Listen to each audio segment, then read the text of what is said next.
My name is William Lucas. I'm a 19-year alumni of Midnight Mission. I'm from Richmond, Virginia. In my spiel of being a child, I was introduced to all types of drugs, everything from marijuana to Quaaludes. As time progressed, I joined the United States Navy and became a fire control technician, worked on weapon systems. In the Navy also, I toured the entire Pacific, Hong Kong, Korea, Japan, Singapore. It was just so beautiful seeing all different continents and being able to represent the United States in that manner. In 1987, I was turned on to drugs in West Oakland, in particular crack cocaine. In the beginning, I was a social user. As time progressed, I crossed the line. At one juncture, the Navy said, you know what? The pilots were crashing aircraft and they're trying to figure out what happened. They found that a lot of pilots were under the influence. Well, in his suite, they also called Lucas. I wasn't a pilot. The policy was called not on my ship, not on my watch, not in my Navy. As being late for my assigned duties, I was given your analysis. After receiving 2 positive tests, I received dishonorable discharge in 1989. Shattering to me because I was a AJ squared away sailor, and to be discharged behind something so devastating, I had no idea exactly what I suffered from. I was completely dejected. Came to Los Angeles and ended up on Skid Row. Here, everything changed. When I first got here, it was all about trying to find a job. At that time, I convinced myself that I was still able to work, and I was. And I worked in different work programs. When I got to Los Angeles, I became a recording engineer. And I was just fortunate enough to work with USC Film Orchestra, Bobby Lau, Tupac, Shaka Khan's chief engineer, 2001 and 2004. As an addict, alcoholic, I was a functioning closet user.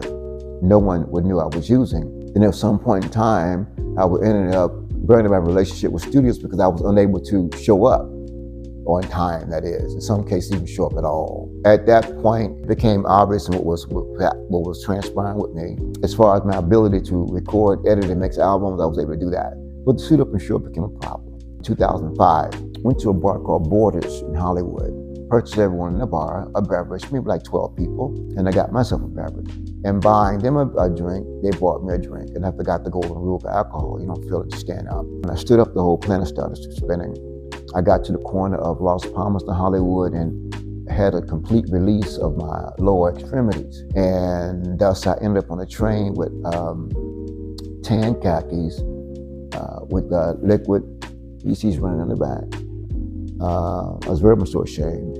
Ended up at the brand new Midnight Mission right here at 6 in San Juan and San Pedro. Into the program, I kept my head down for 2 or 3 weeks because I was just so ashamed of what I did. I was receiving calls from prominent producers and engineers saying, listen man, come down from that mess.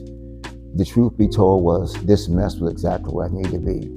I had thrown in all the ships, I thrown in all the cards. I just said, you know what, this is it. Went on to work in residential services, departed the Midnight Mission in 2005. Went on to get back into engineering. In 2005, I noticed I started losing weight. It got so bad that my doctor said, well, listen, I want you to go get a test. I went to get tested for HIV. When I went to get tested at the facility, I fell at the floor 3 times before we can get to the restroom. They gave me some candies to try to raise my sugar level. And it did what it did for the moment.